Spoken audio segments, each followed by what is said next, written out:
नमस्कार मंडळी, दुपारच्या जेवणाची थाळी पाहूयात. यासाठी इथे 1 वाटी मसूर डाळ 10-15 मिनटं पाण्यात भिजवून ठेवली. चिरण्याचे साहित्य तयार करून घेतले. गॅसवर कढई ठेवून तेल गरम झाल्यावर जिरे, मोहरी, हिंग, लालसर कांदा होऊ दिला. त्यानंतर आता चिरलेला टोमॅटो, लाल तिखट, किसलेले अद्रक, मसूर डाळ घालून चांगलं मस्त परतवून घेतला. आता गरम पाणी घालून मंद आचेवर डाळ शिजते तोपर्यंत फ्लावर बटाट्याची भाजी बनवून घेतली.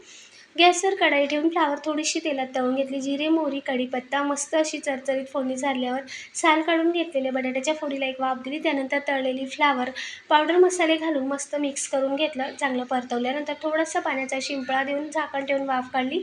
चिरलेली कोथिंबीर घातली. आता मसूर डाळला मस्त तडका देऊन घेऊयात. फोडणी पात्रामध्ये 1 चमचा एवढे साजूक तूप, 8 ते 9 लसूण पाकळ्या, 1 हिरवी मिरची, हिंगचा तडका दिला. डिटेल व्हिडिओ पाहण्यासाठी खाली दिलेल्या टायटलवरच्या त्रिकोणावर क्लिक करा. संपूर्ण व्हिडिओ नक्की बघा. चॅनलला लाईक, शेअर, सबस्क्राईब करा. धन्यवाद.